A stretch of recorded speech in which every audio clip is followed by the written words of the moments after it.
Welcome to Sew Very Easy. My name is Laura, and as you can tell with my throat, it's a little scratchy, which means I am just coming off of a cold. I feel fine. My throat just hasn't got the memo yet. When I do have a cold, I know my brain is not actually as clear as it should be, so I don't want to start a new quilt project. But it did give me an opportunity to clean up my scraps. Now, in my dream world, I like to take care of my scraps right as I do those projects. Sometimes it just doesn't happen. I end up with a stack of fabric that needs to be controlled. I've tried many different ways of storing my scraps. By color codes, like so every color had its own bin, but I have found that I didn't use them as much. So I do have a system that I find uses the scraps a lot more than just having those random pieces in boxes. However, this does take a little bit more work when you're done your project to keep those projects or to keep those fabrics organized. So what I like to do is I like to cut them in pre-cuts. Pre-cuts are great because there's a lot of patterns that are all around pre-cuts. 10-inch squares, 5-inch squares, 2.5-inch long strips of fabric, and 2.5-inch squares. So I like to take my fabric and cut them in those sizes. I always start with the biggest piece. Take my fabric, press it, line up some corners, and cut whatever I can with that big 10-inch square. Once the 10-inch squares are done out of that fabric, then I do my 5-inch squares.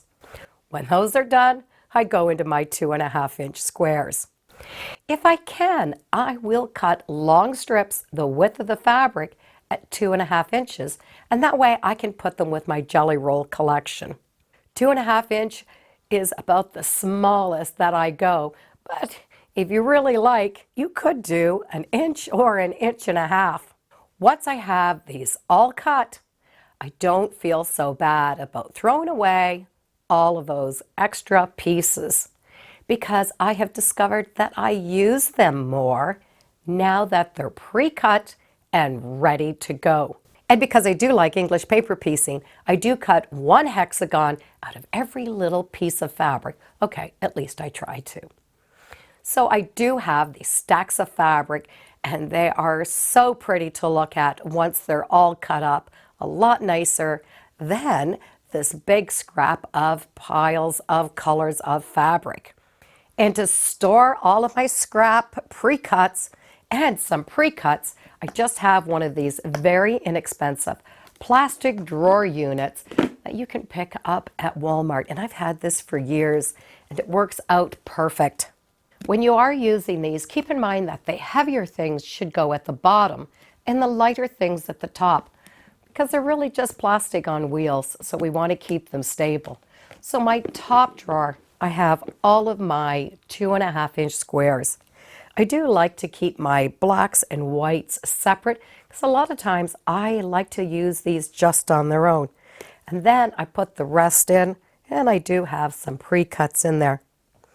I'm not so concerned about the piles, but what I do like to do is in one pile in the back, I have children's prints, Christmas prints, something like that, so that I can keep those separate. Other than that, I don't mind them this way.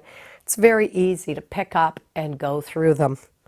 Maybe in my next cold, I'll go through and color coordinate them. You never know.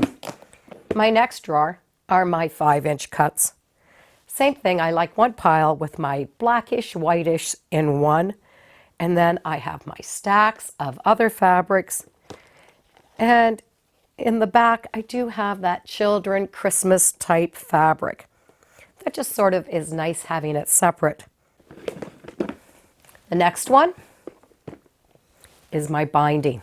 Now my binding, I cut at 2.25 inch. So I do not want to put it in any of the drawers, but I do like to keep it because there are projects a lot of times I can use this finished binding for. It's already been pressed and it's ready to go, so I don't want to get rid of it.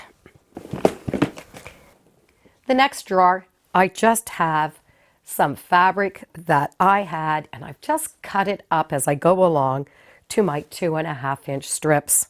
I can use this for binding, but a lot of times it's just fabric that I know that I'm not really going to use for another project, but it's perfect for these 2.5-inch strips. And I've kept them in little piles to keep them in order. My true 2.5-inch strips, which I would use for jelly rolls, go in here. So I do have some piles, and I have some pre-cuts ready to go. The bottom unit has these two big drawers.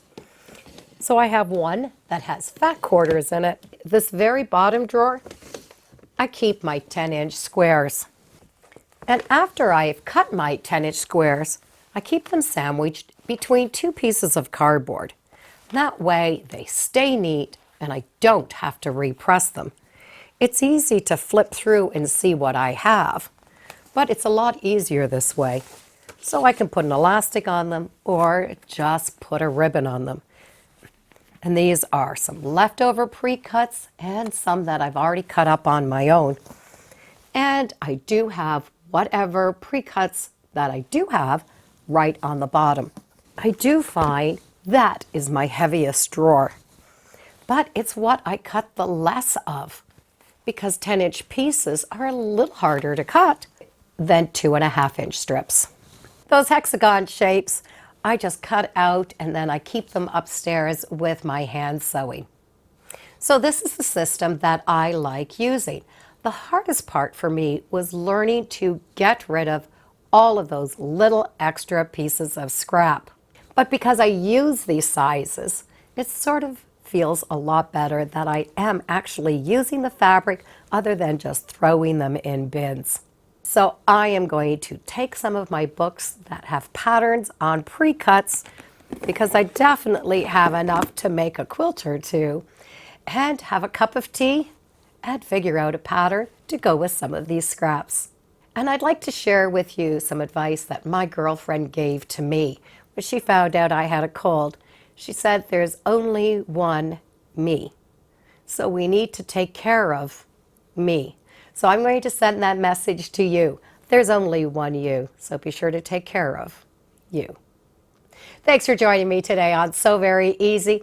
Stay healthy, and we'll see you again soon. Bye for now.